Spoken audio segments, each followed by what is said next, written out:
welcome to the Capital Discussions Roundtable. I'm Tom Nunemaker with Himanshu, and we're going to be talking about Kevlar Butterflies today. But before we do, a quick disclaimer, the Capital Discussions is not a broker-dealer or an investment advisor. This presentation is for educational purposes only. We don't know your situation and have no way of knowing what level of risk is appropriate for you. We're not making any specific trade recommendations. The risk of loss in trading options can be substantial, so please be aware of all of your risks prior to placing any trades. Hypothetical computer simulated trades are believed to be accurately represented. However, actual profit or loss may vary due to market factors such as liquidity, slippage, and commissions. So with that out of the way, Himanshu, welcome back. This is part 2 of the Kevlar stuff, right? Yeah, part 2, essentially, well, actually, let me see. Here we are. So hopefully all you guys can actually see the screen. I have gone into presentation mode, so I cannot see the chat box anymore. I don't see it yet. Did you click share? Yes, I did. Hold on. Interesting. Let me see if I can share. Yeah, once again share. I thought I did. Oh, there we go. It's starting to load. Okay. Oh, okay. Now I can move this over here and be able to see the chat as well. All right. We are good to go. I am good to go. All right, guys. Welcome back. Most of you have or might have probably seen this presentation before. But over the ensuing days, last time I think when we did this presentation, it was on the 30th of April of this year. And since then, both Jim and I have received a significant number of emails asking different kinds of questions. In fact, Robert just asked a question saying, will this work in a $5,000 account? Kind of questions. Other questions like when will it start, how many trades, can we have more than 2 weeks free trial kind of thing. So the main reason was essentially to answer those questions, and who knows, some of you may have some more questions since we did this thing before. So what I intend to do is go through the presentation again, but much more quickly, and that will leave us ample time for any questions that you might have. So until I'm done, hold your horses, and that way I'll be able to actually finish off much more quickly. So let's begin. This is the Kevlar 2. R2 here was Regio's way of saying that there are 2 R's. That's me and him, Raval and Regio. So we have R2, and obviously the next trade is going to be D2, and whoever signs up for R2, D2 together will get a significant discount. That was a joke, but who knows? We may have a double diagonal, which will be a D2. All right, so here's the disclaimer that we will let you download this slide as well. So I am going to, and if Jim joins up down the line, he may actually have a few words as well. So we're going to talk about the design approach and the methodology, the trade anatomy, and some backtests, along with some live results. And it would be great if this thing moves forward. Design approach, number 1, don't lose dollars. That's a great design approach. These are the objectives of the design approach. You want to control the Greek trends. For those of you who have heard John Locke know about this, and we will see an example of how that can be done with this. You always want to have a trade that you are trading over and over again that has a positive expectancy, which means that over the long run, it makes more money than it loses. And this is one of those trades. Like most of the income trades, this has a positive expectancy. And then we have the matrices that we look at, which is the winning percentage, the size and distribution of the winners versus the losers. And this is something that Jim put in here, and since I'm not really too much into football, especially with all the rules about the NFL, I can understand this part, which says offensive sells tickets and defensive wins championships. In other words, this is more of a defensive trade. Most income trades are. We are not even looking at which way the market is going.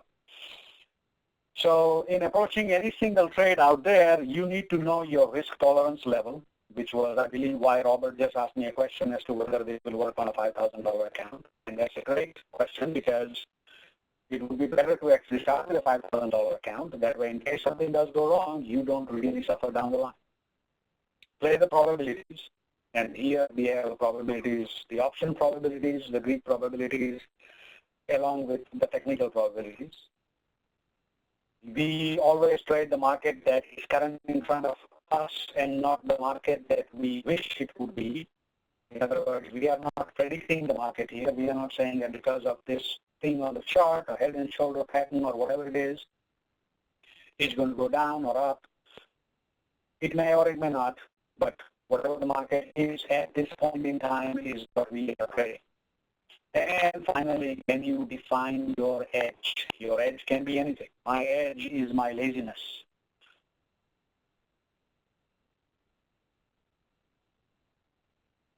So initially, the Kevlar was designed specifically for the SPX. Since then, we have designed it for the RUT and the SPX. And by the way, when SPX was initially designed, when the Kevlar was initially designed back in 2010, 2011-ish, the market itself was slightly different. And today it is significantly different since 2011. So we had to sort of redo the whole thing. And I will show you later on my reasons for redoing it, because I actually redid this in 2012 when the market was closer to what it was in 2011. So we are looking at the implied walls, naturally. We want to look at the wall skews, and we want to look at the term structure. And as we go into the chart later on, we will look at the skews themselves. The skews essentially means, in this case, the further out you go from the money on the downside. So the further OTM puts, you will find have a higher IV than the closer ones to the money. So you want this ratio of the closer one against the back one to be within a certain range. That is one of the characteristics of this thing. And then finally, we also need to look at the volatility term structure, which means what exactly are the walls doing right now? I mean, yesterday and today the market went down, but the walls are still around 13, 14. But had they been at 25, then things would be slightly different. We would put on a different kind of trade. So while the standard core functionality of the trade remains the same, the way we put it on will differ based on the walls and the skews. In this case, our Greeks and the Greek trends usually mean a very flat T+0 line, which, as those of you who have heard John Locke or Tony Sizemore or Ben Harvey will tell you, is one of the best ways to play an income trade. And because we are using iron butterflies, we are making a much more effective use of our capital. We can use a ton of money margin, but the amount of money that we are actually collecting as credit is like sometimes 1.5 to sometimes in high vol environments, almost 3 times the margin itself. It works best in a portfolio margin on a Reg T account, but I personally have done this trade even in my IRA, and it works great. Because we are doing it for the RUT and SPX, we have the tax efficiency built in because of the 1256 contracts. On the other hand, you can actually do this on some high price stocks as well. I've done this on Google, and it actually works pretty good as well. But I actually prefer the RUT SPX and SPX PM, and occasionally even NDX. This was one of Jim's slides about understanding risk. If you look at each of the following years and the average return for each of the year and the cumulative return for the year, which one would you choose? You should be choosing this one. But lies then lies in statistics. I don't know who said that. Was it Mark Twain? Or somebody else? It doesn't really matter. Let's not go into a English lit thingy here. So here we go. We have the underlying, mainly this is the anatomy of the trade. For those of you who intend to do this yourself and figure it out, you should be able to do that. So the underlying is the SPX and the RUT. The capital allocation for the trades that we will be recommending is anywhere between 10 and 15 max risk at expiration. The initial PM margin will be 40 or 50% of the max risk. But again, you can literally do this with one contract and have your total margin as only $2,500 if you want. The timing usually will be around 2 months and 2 weeks will be the maximum. Around 57 days, 56 days will be the minimum. It has also been designed to work in a lower IV and more negative wall skews. Lower IV in the sense that right now, the IVs are much lower than if the VIX was at 25, which is why it actually works very good in this environment.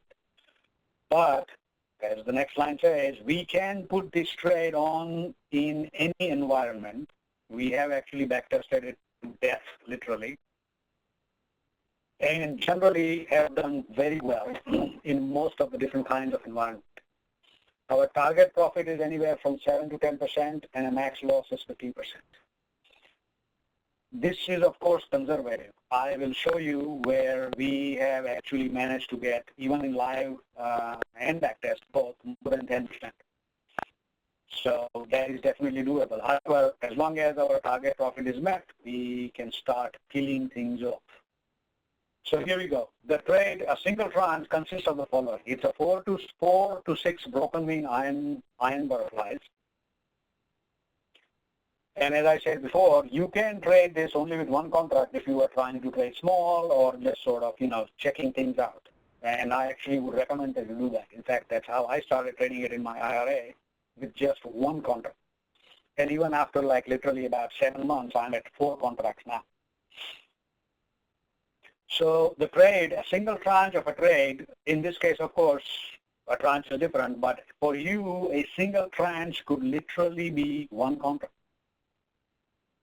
So we have iron butterflies with broken wings and unbalanced if appropriate. So this is something that actually got me confused quite a bit a long time ago. So let me reiterate. A broken wing means that the put side width and the call side width are different. The wings are not the same length, hence broken wing.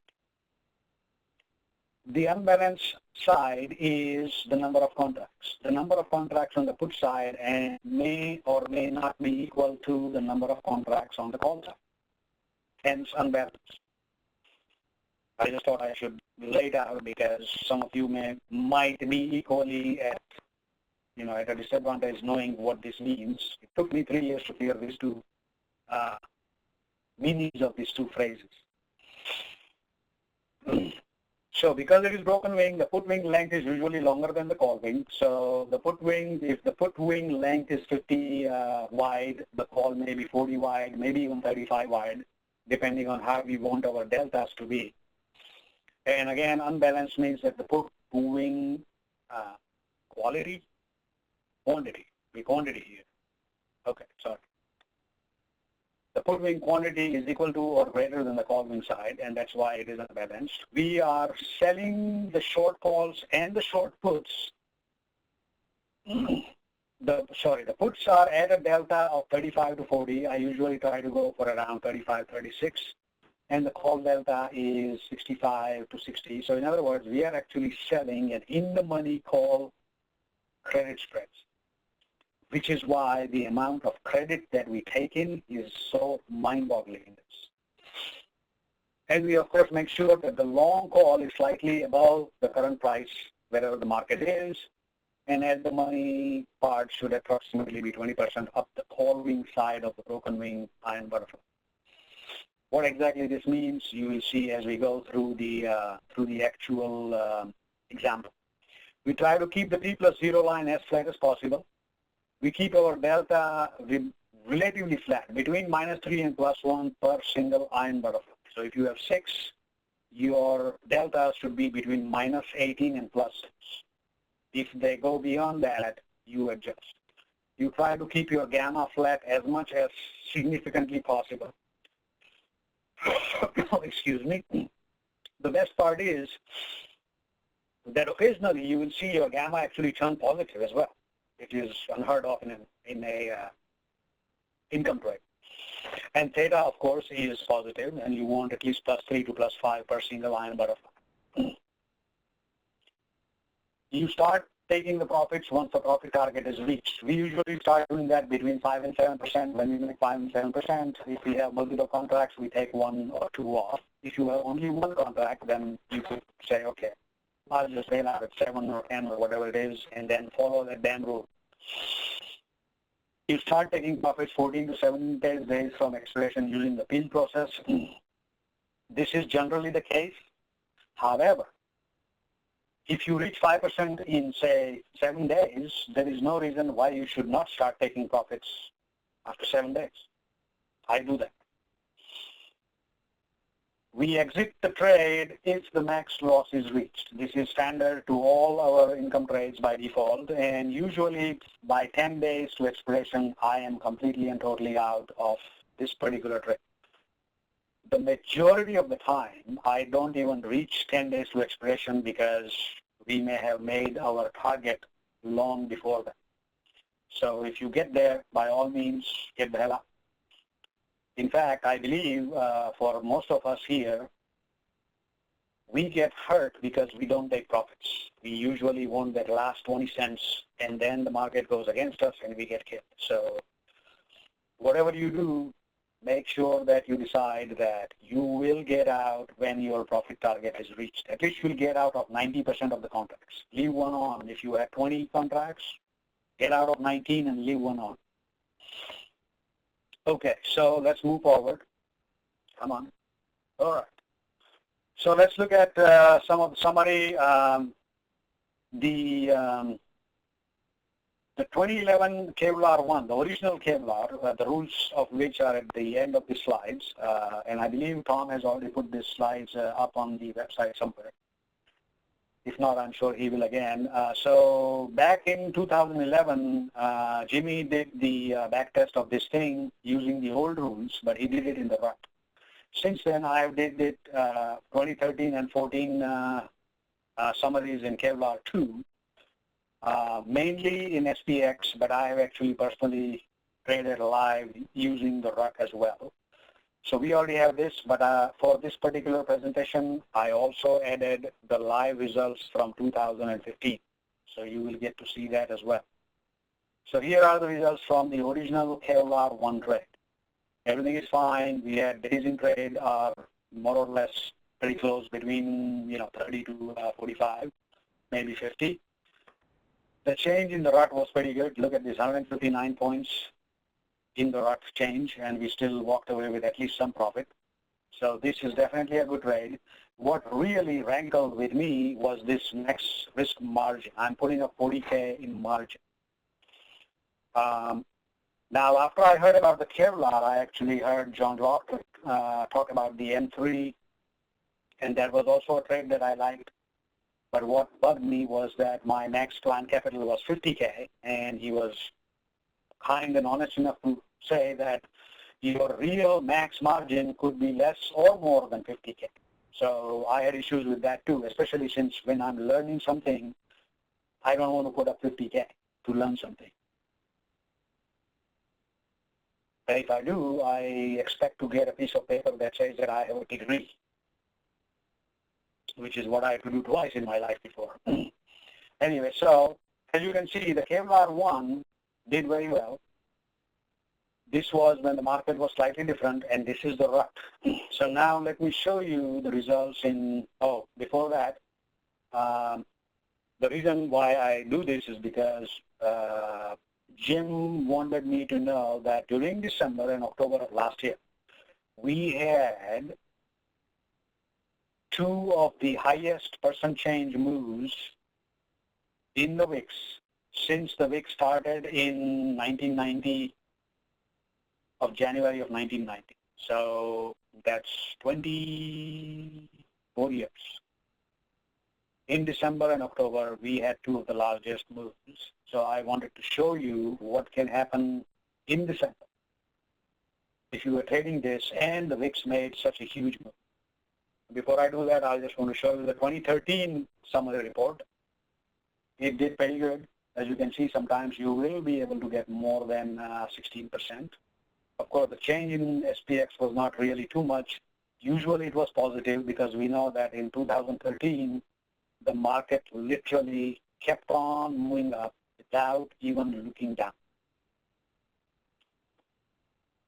So let's move forward to 2014, where we had multiple moves up and down both. As you can see, we had $101 total change in 45 days while we were in this trade, and we did very well. Oops, sorry. And here we have 131 point move in 34 days, and we did very well there either. So in all, as you can see, this is actually a pretty, what is the word I'm looking for? Resilient. It's a pretty resilient trade. So let me give you an example. This is 2014. On 11/17 was when I put the trade on, and since then this was almost a 100-point down move. Then we had a 122-point up move. Then we had another 100-point down. Of course, I wasn't expecting this thing to happen, but there it was. So on the 17th of November, this is the trade that I put on. It looked like this. I was under the impression that it's going to continue moving up because it had over the last few months, so to speak.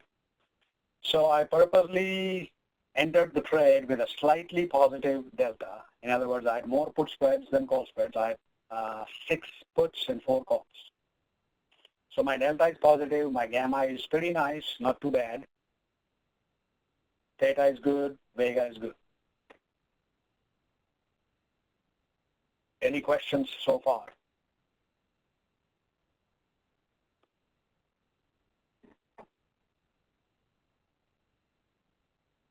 I guess not.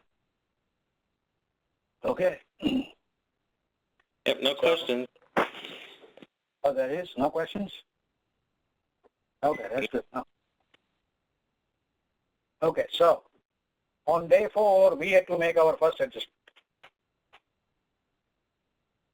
So we made a very simple adjustment. We just moved 2 of the calls, 4. We had 4 calls. We moved 2 of them. We bought 2 of them, and we moved them further up by 10 points. For those of you who wanted to remember, we sold at 2,000 and 2,000. The current price is close to about 2042. So both the calls and puts are at the strike of 2,000. Okay, there's a question here. Bhaskar is saying, what is the ratio of the call to put? The ratio of the call to put will depend on what you want your delta to be. So in this case, as I'm saying, because I wanted my delta to be slightly positive, because I was under the impression that the market will go up, I had 6 puts and 4 calls. So it was like, I don't know, 2/3. 2/3 the number of puts are the calls. So then 4 days later, I had to adjust because my deltas went slightly beyond what I wanted. So I took 2 of the calls that I had at 2,000, bought them back and sold them at 2010, which resulted in me actually paying a debit, which is why it says that I'm down 2,564 in realized P&L. But remember, the amount of credit that I had taken in was close to 16,000. So I can afford to take 2,500 out of that 16,000 and make this adjustment. So at this point in time, my P&L is 3.65%. This is day 4. This is the very first adjustment. So now let's go here. Until day 18, there was nothing much to do. Literally, there was nothing much to do at all. By this point in time, the market has started going down. Remember the chart that we saw before? For a few days it went up, and then it really started going down. So now I still have my calls where they were before, but I actually took some off. Remember, we had 6 puts, now we have only 5. If you can see my cursor, oh, and if I click, it goes away. If you can see my cursor, we had 6 contracts, now we have only 5 contracts. Our delta is still positive, but we are up by a total of 9.51% total. Gamma is good. In other words, the Greek trends are still not hurting us. So this is day 18. Then on day 21, by now the market is coming down big time, so I added, what did I do? No, I got out of I got out of the call side this time. I'm taking profits as well, because as you can see now, I'm saying our realized PNL is 1,482, and we have 5 and 3 calls. Remember, we had 4 calls when we started. Now we have only 3, so I took some more off. I'm peeling off. This is still a down day. On day 23, the SPX drops by 34 points, which is a 2.54 standard deviation move. And suddenly all my PL disappears, and I am down by 1.94 with a realized PNL of 658. And obviously I had to do some adjustments. I moved my calls back to 2000. And I moved my puts from 2000 to 1990. I moved my short puts down. My long calls and long puts are exactly where they were when I started the trade. I'm only moving the short ones around. Am I making sense? What was the price at SPX when he entered the trade? 2042. Thanks, you saved me some work. Pardon me? Oh, you saved me some work. I was looking that up. Oh, okay, all right. No, let me go back in time. See where the marble is. Yeah, see where the marble is. This is where the price was. It's 2042.02. That was the price at the time when I placed this trade. Okay, so day 21, day 23 is huge down move. Our PNL is negative. We made some adjustments. We moved the short put further down. Then on day 28, the market has continued to go down by now, and we are actually positive. And at this point in time, I am moving back. What did I do? Okay, I moved my puts from 1990 down to 1980. Remember, we started at 2000. I moved them down to 1990 for the first adjustment when the market was moving down. Now I'm moving it back down to 1980. It shows that our realized PNL is minus 89.82, but all that debit that we incurred came out of the credit that we had already taken in. So here we go. Now this is an up day. The SPX is up by 34 points instead of down, which is a 2-point standard deviation move. So we move our 1980 puts, the short 1980 puts, back to 1990. Now we are positive 1133 realized PNL. We are still down here by 5.51%. So let's move forward until day 51. Then we didn't have to do anything. So from day 31 to day 51. The market, this is when the market came down by 100 points, went up by 122 points, came back down to by another 100 points, all the way until the 7th of April, 7th of January. And we finally got out with a total profit.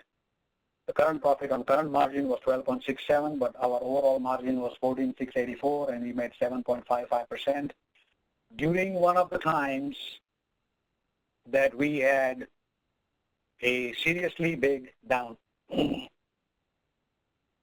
Why the risk graph does not show 2 peaks like the twin peak trade? Because this is not a twin peak trade. A twin peak has to show 2 peaks. This is the Kevlar trade. It's meant to stop bullets, and we just stopped one in December. So let's move forward. Now, this is the 2015 summary. This is not backtesting. This is live, okay? This is January. So in January, this was the March expiration, April expiration. No, sorry. This was, so this was 30 days out. So probably February expiration, March expiration, June expiration, and July expiration.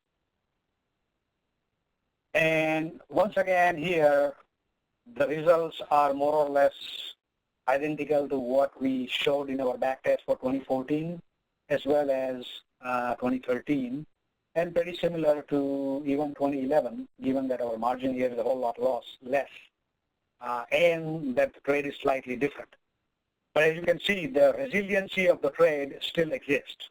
Even though it was done differently in 2011 and is being done differently now, it still holds up, well, at least to its name, as a Kevlar 2 trade.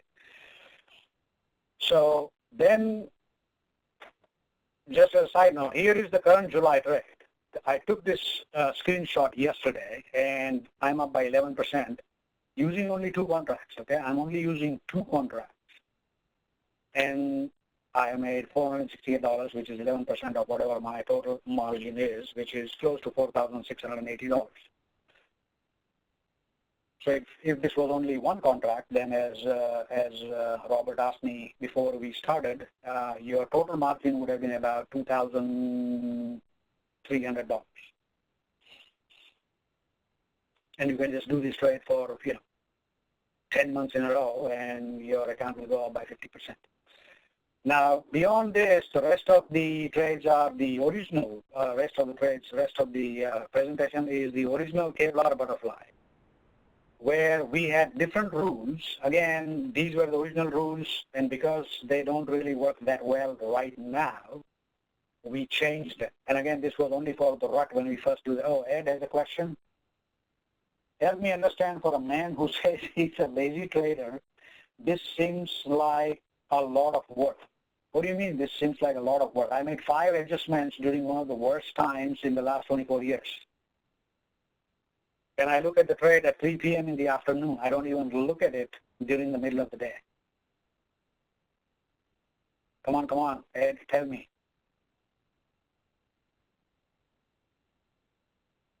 I think I was being extremely lazy.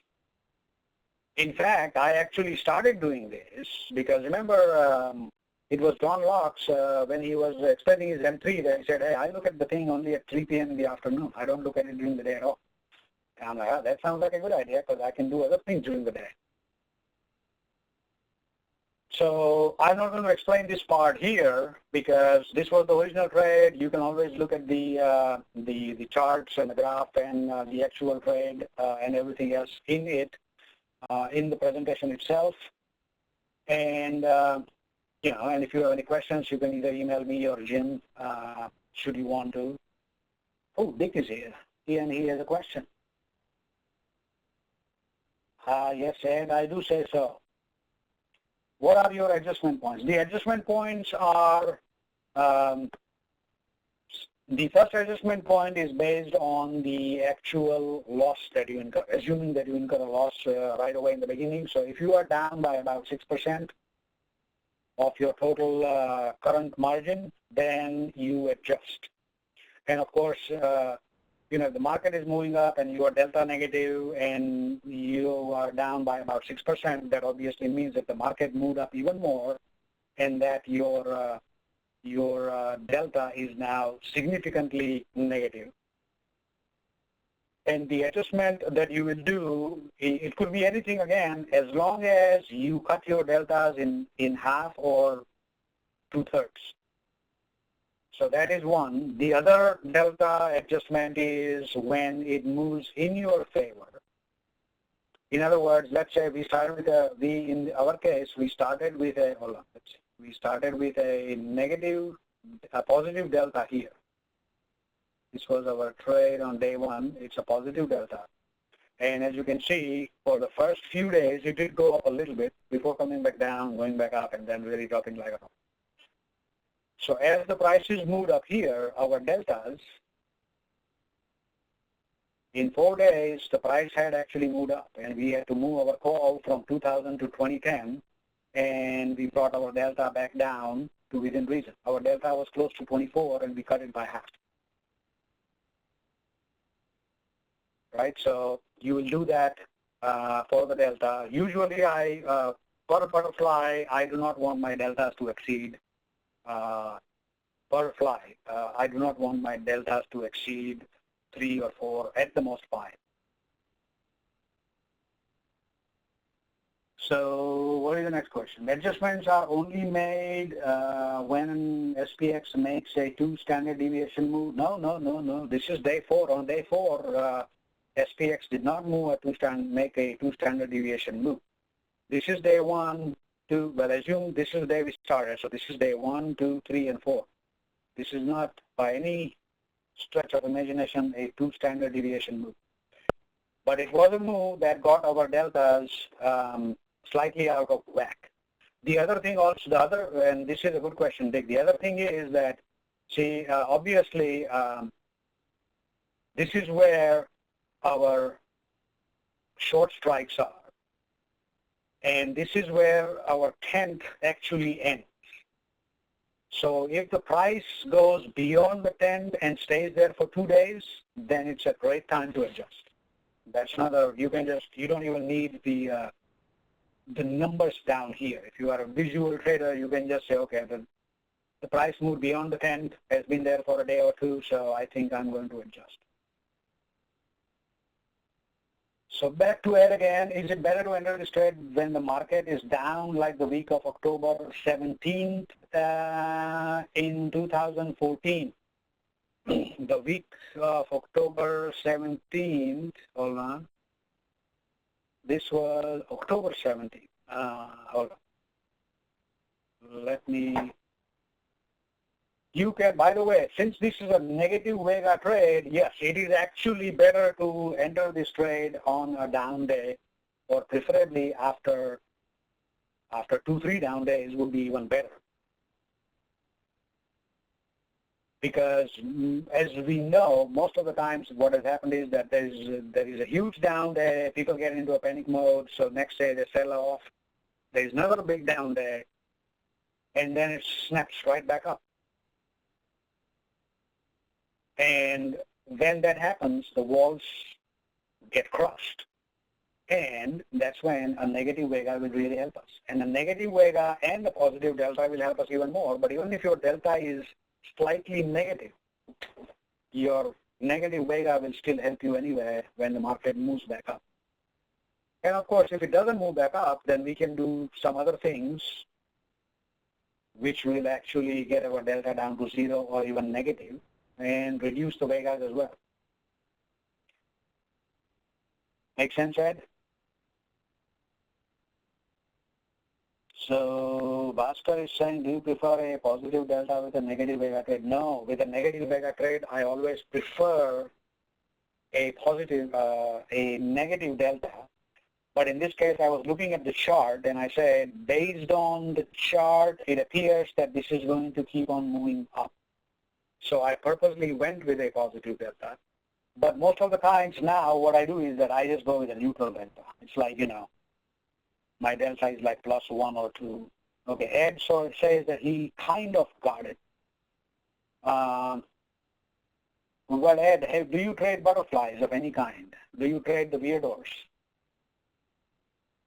So if you trade the weirdos or the Jeep or whatever it is called, then, oh, you don't, okay. Well, what do you trade? I mean, which strategy, I should say. But even otherwise, this is good. If you don't know, then that means you are actually learning something new here. So what happens is that when the market drops like a rock, the IVs are up, right? The walls are up. The implied walls of every strike for the SPX is exploding up. Then when the market comes around and goes the other way, the walls get crushed. Okay, so if you, well, the Karen Super Trader trade is identical in a way to this. You always try, in fact, Karen herself says that we just love down days. She always sells her puts on down days. And that is precisely what we're doing there, because when you only sell a put, your Vega is always negative. When you always only sell a call, your Vegas are always negative. So in this case, we want our Vega to be negative, but not as negative as they would be if you just sell 6 puts. Right? So we are actually balancing out our Vegas in a slightly more positive way. Because if you just sell 6 puts and 4 calls, your Vega will be like probably -1,000. In this case, it's only -196. But the principle is the same. She sells puts on down days because she is expecting the market to move back up. And she sells calls on up days because she expects the markets to go back down. And obviously the market has not lived up to her expectations. But she has a plan. She just keeps on rolling her calls further up and further up. And that is what we are doing here. We are rolling our calls and puts further up and further down just to adjust the deltas themselves. So this is very, very similar to the thing that Karen does, or to what, people like Tony Sizemore are doing. But essentially my main point was that I wanted a trade where I did not have a margin of $50,000. That was all. And that was why I started backtesting this. And originally it all began because I already had a calendar in the exact, it's precise, it is like a Teams broken wing trade, correct. And again, as I was saying, what was happening was that I always would have my long-term SPX and ROT calendars on. And one day I was backtesting or trying to backtest the M3 based on the rules that John Locke had mentioned in one of the options tribe thing. And when I put my M3 trade down there, and unfortunately, because I didn't really know the rules, that M3 trade was a big loser for me, and I lost more than 10% of my planned capital. But it was all in paper money account, the actual forward testing that I was doing. But it was, and that's when I also remembered the fact that John Locke had mentioned in the very first M3 trade that he did at Options Tribe, that he says that he likes to go 20 to 30 points below the current market price of the RUT and buy a put butterfly or sell a iron butterfly at that point. So that's when I remembered that Jim was talking about selling a deep in the money iron butterfly, which he called the Kevlar. So that's how this whole thing began around 2012. And so far it has done very good. So Steve is asking me, the initial up move was more dramatic. Would you have rolled all the 4 contracts up? Yes, I would have, had that been required to get my deltas back within my prescribed range. Yes. See, you guys are getting it. So I don't know how much time we have left, Tom, because I can't see my. We have exactly 14 more minutes left before we before I'm done talking. Oh, it doesn't exactly at an hour. We can end early or later, whatever we need. But I did paste in the URL. If people want to sign up and get your Kevlar trades for the next 2 cycles, they can just fill out that short form and get on the list. Oh, okay. Oh, now I see what you're talking about. Okay, yeah, here is, yeah. So this is the chat. Tom has put a URL over here. So we are going to be starting the Kevlar service, and a lot of people actually emailed me asking me that, 2-3 weeks doesn't really cut it if the trade is going to last like 45 days, which makes sense. So Jim and Tom and I talked, and we said, you know what, we will, just so that you get a feel for the whole thing, we will give you 2 full trades. So let's suppose the trade starts tomorrow morning. And until the trades, and we can start 2 trades tomorrow morning, because today was a down day, by the way, so this is a great time to start one of these trades. And obviously this should give you guys an inkling of how good I am at technical analysis. See, I knew that today was going to be a down day. So if I explain all these things to you today, and if we can all put on a trade together tomorrow morning, it'll work out great. But the point is this. So if tomorrow morning we're going to put a trade in SPX and the RUT, or SPX and SPXPF, or maybe all 3, who knows, then until those 2 or 3 trades are completely done, win, lose, or draw, we don't really charge your credit cards. So this URL that Tom has given over here is just to sign up for the service. I don't even know whether you're putting your credit card or any payment information there or not. No, it's just your first name and your email address, and then after the two or three trades are up, then we'll give you links to actually sign up if you think it's worthwhile for you. All right, so this particular is a completely free thing. Once the 2 or 3 trades that we put on have been completely done, finished, as I said, win, lose, or draw, Tom will do his magic on the website, and suddenly a link will appear where you can sign up for a paid service should you choose to, or not. Should you choose not to, doesn't really matter. But starting tomorrow, what we will be doing is completely and totally free. So in the URL that Tom has provided right now, you don't have to even put in your credit card. You just put your name and email address. That's it, nothing else. Try to keep it simple. Yes, keep it as simple as possible. See, Tom has also now finally decided that being lazy is a good thing. His wife may disagree with him, but he's agreeing with me. In nature, they want to do less work, so they're willing to work hard and code some stuff to automate it, so their future life will be much lazier. There you go. See. So as you can see, the trade by itself is very resilient. Here's another question. David has a question. Is there any advantage versus the M3 if margin isn't an issue? Probably not. But to be very honest, I have not traded the M3 except twice. I lost money once. I made money once. But all in all, and plus I remember John Locke saying that if you use OptionNet Explorer, then the graph that you get is not the real graph. And you really should not be basing your adjustments or whatever based on the graph that you see in OptionNet Explorer, and that you should really use that other software. Which one is it? The other one, OptionView. And since I didn't have OptionView, I said, okay, I will stick to what I have and see if I can get it to work properly or not. But from the perspective of the Greeks and money management, I would think that you are right, David. There probably would not be any advantage. They are both more or less equal. They are both more or less neutral delta, very low gamma, positive theta, and negative Vega trades.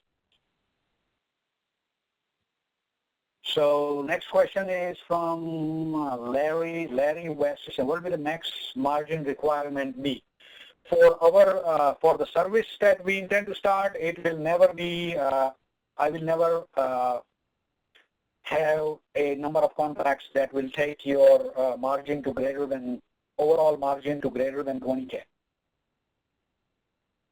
But most of the times, in fact, if you want, when we start tomorrow, we can literally start with like 2 contracts, have a margin of $4,000 to $5,000.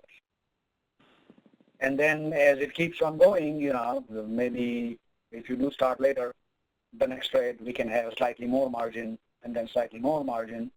What are the advantages or disadvantages compared to the Vega?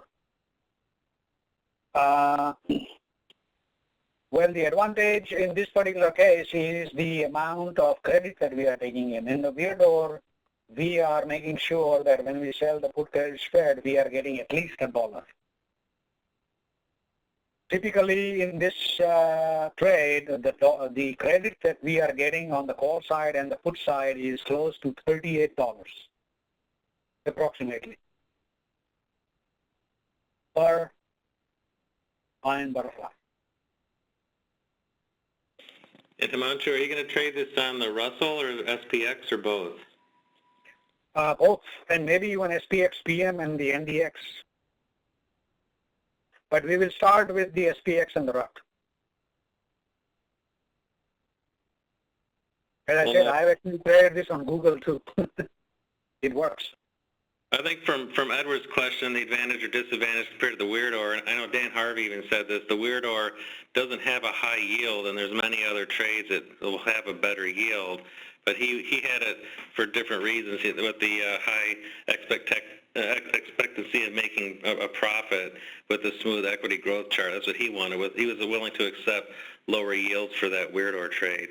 So I imagine okay, all right. Okay, Yeah. so then, Edward, hopefully that answers your question. Yeah, I mean, Dan Harvey was the creator of the Weirdo, and I think after creating the Weirdo, where he was going with 12 contracts or 10 contracts on the put side, and 1/4 of that, which is like 2 or 3 on the call side.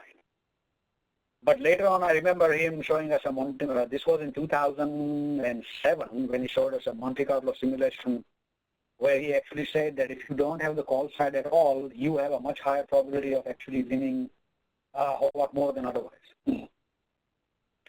So that's actually, based, I mean, then of course it's not a Weirdo, it becomes a Jeep because there's no call side at all. So yeah, the advantage of this trade is that the yield is much higher, the credit that you take in is much higher. The other advantage is that Weirdo has, it has more or less clear-cut rules as to when you adjust, so does this. So essentially, I would say that this has a slight advantage over the Weirdo. The other thing with a standard Weirdo is that your total margin will always be about 20K because the Weirdo one tranche is always 10 to 12 put credit spreads for every one put debit spread. Here we can mix and match. We can say, okay, you know what, I want 6 and 4 or 3 and 2 or 1 and 1 or 2 and 2. We can lengthen the wings of the call side to make sure that our delta is okay.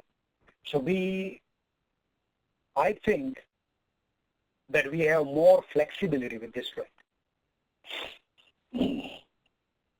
Well, also one of the goals of the Weirdo is to have fewer adjustments. So I think this Kevlar trade is going to have more adjustments than a typical Weirdo. Well, no, I did the same trade with a Jeep during the same time frame, and I also had 4 adjustments in the Jeep as well. Okay. So, I mean, when the market really moves a lot, it doesn't matter. If it's an income trade, you will have to adjust. And Marilyn mentions about the Jeep. The Jeep does have calls. It's just an asymmetric iron condor. So it has, Dan Harvey might have 5 or 10 put credit spreads and 1 or 2 call credit spreads. So it's, not as many, but it does have a few. It does have a few, but again, it's a discretionary thing. You can choose not to. I never put on the call spreads at all when I put on a Jeep. That's so true. I have a Jeep, I'm sitting in the cabin, and my hood is all the way to infinity. Yep. And that way you never get hurt on the call side, because most of the times over the last couple of years, we have always been getting hurt more on the call side than on the put side.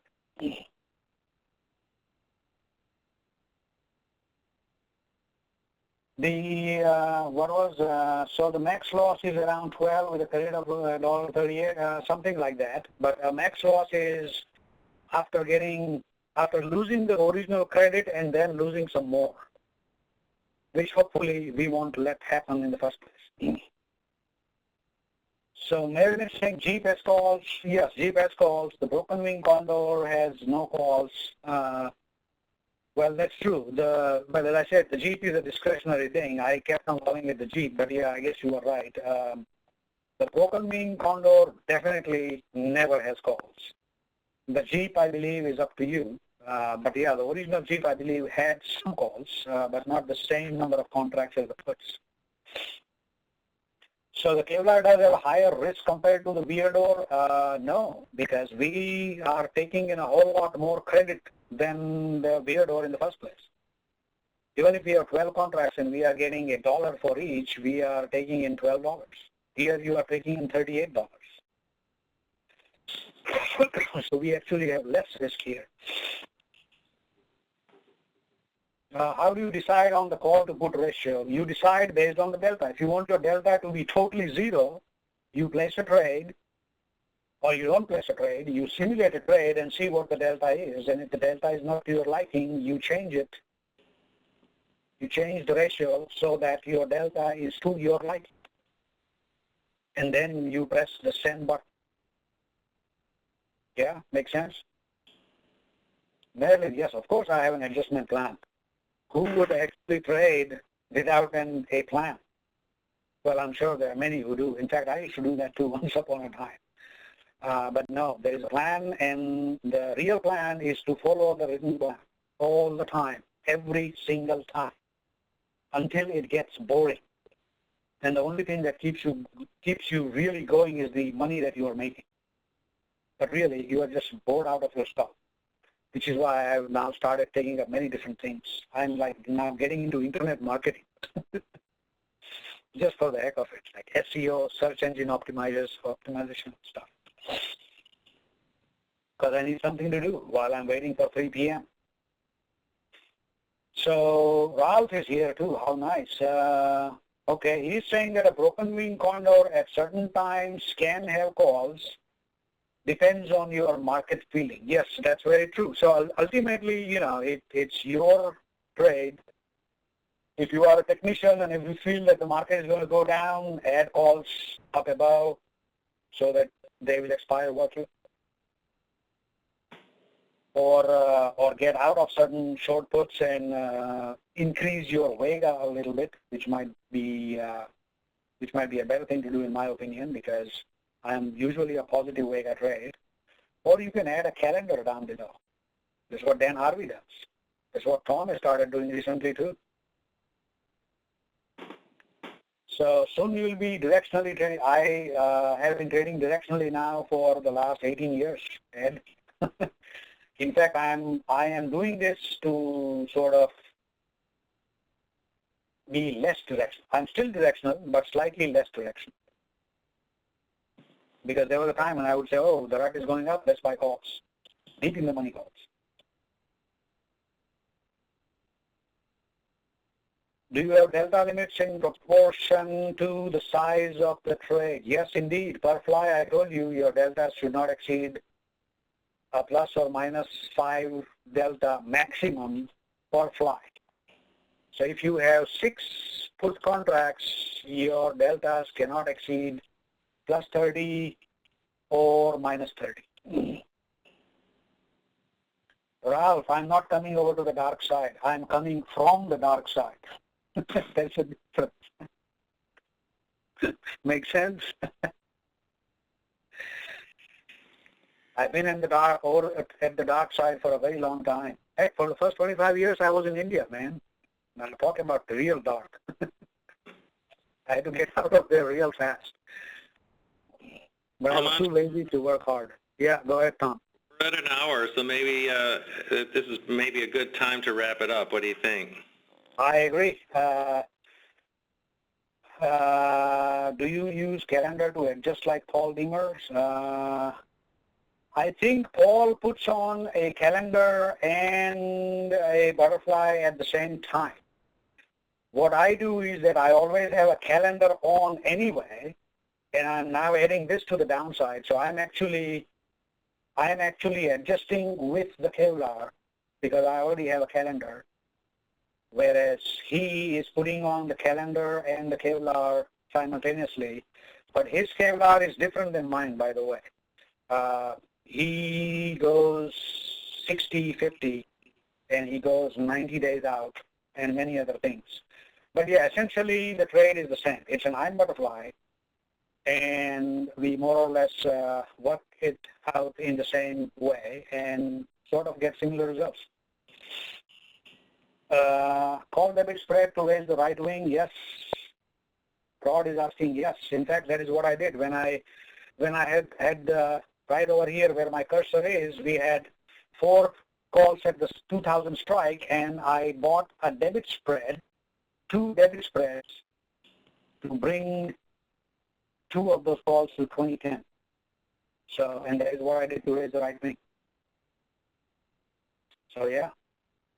Have you backtested Kevlar 2 for 2011? I tried, but in option view that I was using, not option view, this thing, in 1, I was getting very weird results. But I'm still actually going to do the same thing in the rut.